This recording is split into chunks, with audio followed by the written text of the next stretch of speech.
নমস্কাৰ বন্ধুসকল, আপোনালোকক স্বাগতম জনাইছোঁ মোৰ অন্য এটা ভিডিঅ'লৈ। গাইজ মই বৰ্তমান কৰিছোঁ চাই লওক, এয়া চাই লওক চাৰিওপিনে সেউজীয়া আৰু ইয়াত ইমানেই মনটো ফ্ৰেছ লাগছে না, বহুতেই ফ্ৰেছ লাগছে। চাই লওক মই বৰ্তমান আছোঁ এয়া চাওক পথাৰ, আৰু এতিয়াতো পথাৰত আহিলে বহুতেই ভাল লাগে যিহেতু চাৰিওপিনে সেউজীয়া, আৰু সেউজীয়া বস্তু থাকিলে মনটো এনেই তাৰমানে কিবা ফ্ৰেছ লাগে। তো সেইকাৰণে আজি মই ইয়াত চাওক বহি আছোঁ আৰু বহি ভিডিঅ' বনাই আছোঁ। তো বলক মই ভিডিঅ'টো আৰম্ভ কৰোঁ।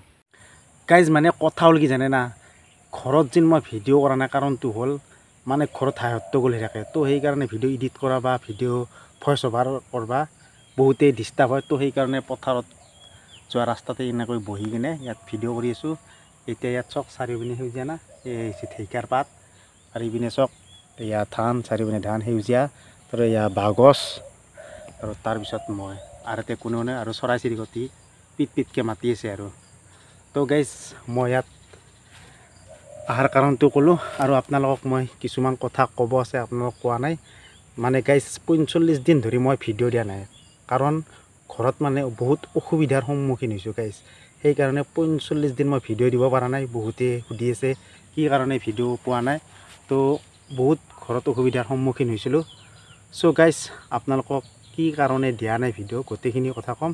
তো আপোনালোকে ভিডিঅ'টো একদম লাষ্টলৈকে চাই দিব। যেতিয়া ঘৰত মানুহৰ বেমাৰ আজাৰ হয় তেতিয়া বহুত অশান্তিৰ সৃষ্টি হয় গাইজ। আপোনালোকে গম পায় বেমাৰ আজাৰ হ'লে কেনে অশান্তি হয়। আমাৰ ঘৰত হৈছে 5জন মেম্বাৰ, তাৰে 4জনৰ বেমাৰ, এজনৰহে বেমাৰ নাই, দুগুৰ বেমাৰ নাই ভগৱানৰ কৃপাত, আৰু আমাৰ 4জনৰ বেমাৰ, আৰু সৰু সুৰা বেমাৰ নহয়, 3জনৰ একেবাৰে ডাঙৰে বেমাৰ হৈছে। মোৰ অলপ সৰু। তো আপোনালোকে শুনি থাকক, মই এফালৰ পৰা কৈছোঁ কাৰ কি বেমাৰ। মানে গাইজ দেউতাৰ হৈছে ষ্ট্ৰ'ক বেমাৰী এটা ঘৰত থাকিলে কেনেকুৱা হয় আপোনালোকে গম পায়। দেউতাক 2 মাহ বা 3 মাহৰ মূৰে হেল্থ চিটিত নিব লাগে। তাৰোপৰি ঔষধ যিমান খায় বহুত পাহৰি ঔষধ খায়, বহুত ভয় লাগে। ভাত 3 সাঁজ খায়, 3 সাঁজৰ মূৰত 10টামান টেবলেটে খায়, ৰাতিপুৱা দুপৰীয়া ৰাতি টেবলেটে খায়, আৰু গধূলিও খায় চাহ খাই উঠি মোটামুটি 10-12টামান টেবলেটে খায়। ইমান পাহৰি ঔষধ ন, বহুত ভয় লাগি থাকে কিজানি কিবা এফেক্টে হয় কিডনীত, বহুত ভয় লাগি থাকে। আৰু যেতিয়া মই অফিচত থাকি নহয়, সদায় মনটো ধিপিত ধাপাতকৈ থাকে, বুক চুকবিলাক সঁচাকৈ গেছ বহুত অশান্তি হৈছে। সেইকাৰণে মই ভিডিঅ' দিব পৰা নাই, ভিডিঅ'ৰ কথা ভাবেই নাহে মাথাটোত। তো তাৰ পৰা সেইটো বাদ দিয়ক, দেউতাই তাৰপিছত মাৰ আহিল। মাৰ মোটামুটি 1 মাহমান মাতে নাই। চৰকাৰী মেডিকেলত নিলোঁ, চৰকাৰী মেডিকেলত একো কাম নাই গাইজ। ক'ৰবাৰ আয়ুৰ্বেদিক ঔষধ দিয়া, পৰীক্ষা নকৰা কৰি আয়ুৰ্বেদিক ঔষধ দিলে কয় ভাল হয় নেকি। তাৰপিছত টিহুত প্ৰাইভেটকৈ আমাৰ দেখিলোঁ, প্ৰাইভেট তাতেও কাম নিদিলাক। তাৰপিছত নলবাৰী সৌমেন শৰ্মা ছাৰৰ তাকে গ'লোঁ, তাত পৰীক্ষা কৰি আৰু টেবলেট দিলাক। সেই টেবলেট খাইহে মাত আহিল, কিবা বেমাৰ আজাৰ ভাল হ'ল।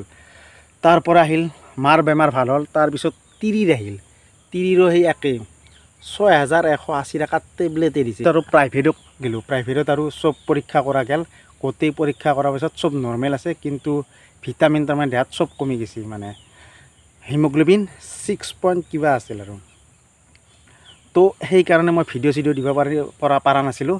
তাৰ পৰাই এনেকৈ বেমাৰ আজাৰটো গাইছোঁ। আৰু কেইদিনমান পিছত আমাৰ মামা ঢুকাল, আৰু মামাৰ বেমাৰ আজাৰ হয় মই সৰুৰ পৰা ডাঙৰ হ'লোঁ দেখাই নাছিলোঁ গাইজ। মানে মামাৰ বেমাৰো হ'ল, মেডিকেলতো গ'ল, মেডিকেলৰ পৰা ঘূৰি আহি নাপালাকে, আৰু মামা আমাৰ মাজৰ পৰা নোহোৱা হৈ গ'ল গাইজ। বহুতেই দুখ লাগিল, মামাৰ মাত এষাৰো মই নাপালোঁ। মানে কি ক'ব আৰু গাইজ, মেডিকেলত গেছি ভাল হ'ব বুলি ভাবিছিলোঁ। তো মই যিহেতু চাকৰি কৰোঁ, মামাৰ খবৰ ল'ব যাব মেডিকেলত নাপালোঁ, মানে মাত এষাৰো নাপালোঁ। বহুতেই দুখ লাগি আছে মনটোত, মামাৰ এষাৰ মাত নাপালোঁ। তো মামা আমাৰ মাজত নাই। আৰু মামা তুমি য'তে আছা সুখত থাকা, তোমাৰ আত্মাই চিৰশান্তি লাভ কৰক। মামাৰ জীৱনত বহুত ডাঙৰ এটা সপোন আছিল, সেই সপোন কিন্তু সম্পূৰ্ণ নহ'ল, আশা হৈয়ে ৰৈ গ'ল। তো সেই সপোনটোনো কি আছিল ইমান ডাঙৰ। তো আপোনালোকে গোটেই ভিডিঅ'টো চালেহে আপোনালোকে গম পাব। বলক এতিয়া ভিডিঅ'টো চাওঁ।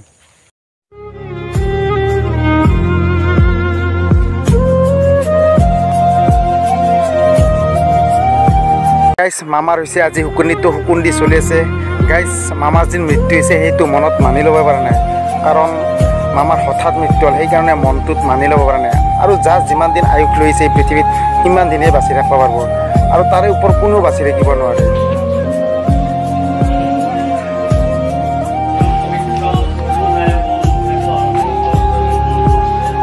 এতিয়া শুকুন্দি শেষ হ'ল, আৰু এতিয়া আমি আহি আছোঁ কালিদা নদীত। পিণ্ড হ'ব আৰু এইটো হৈছে আমাৰ মামাৰ ল'ৰা।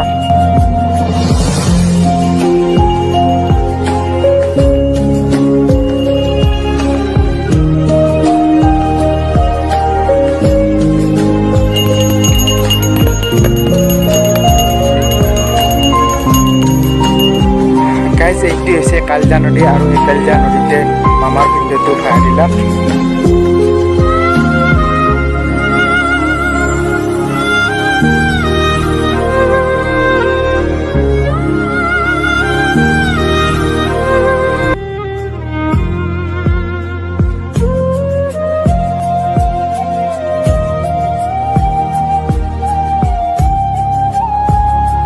গাইজ শুকুনিৰ দিনা ৰাতি কিবা নাম ধৰিব লাগে নেকি, তো সেইকাৰণে নলবাৰীৰ পৰা নাগৰাৰ নাম মাতিছে আৰু এতিয়া অলপমান নাগৰাৰ নাম আপোনালোকে চাওক আৰু কেনে লাগে মোক কমেণ্ট কৰি জনাব।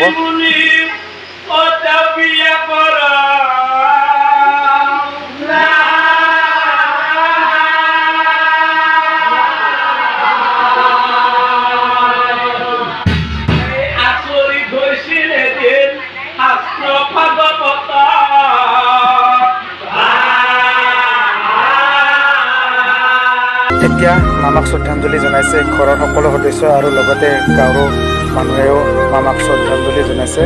মামা তুমি য'তে আছা সুখত থাকা, তোমাৰ আত্মাই চিৰশান্তি লাভ কৰক মামা। গাইজ মামাই কালী মন্দিৰৰ মণিকূটত দিয়াৰ কাৰণে এইটো কিনি আনিছিল পিতালৰ, কিন্তু মামাই আৰু দিব নাপালে যিহেতু মামা আমাৰ মাজত নাই। একচুৱেলি মামাৰ বহুত ডাঙৰ এটা আশা আছিল, আশা বিৰাকিল আৰু নিজ হাতেৰে মামাই নিজে ৰং কৰিছিল। তো গাইজ ভিডিঅ'টো এইখিনি আছিল আৰু ভিডিঅ'টো চাই আপোনালোকে লাইক কমেণ্ট কৰিব। যদি মোৰ চেনেলত নতুনকৈ আছে তেওঁলোকে ছাবস্ক্ৰাইব কৰিবলৈ একদমেই নাপাহৰিব, ছাবস্ক্ৰাইব কৰিব। এতিয়া টাটা বাই বাই।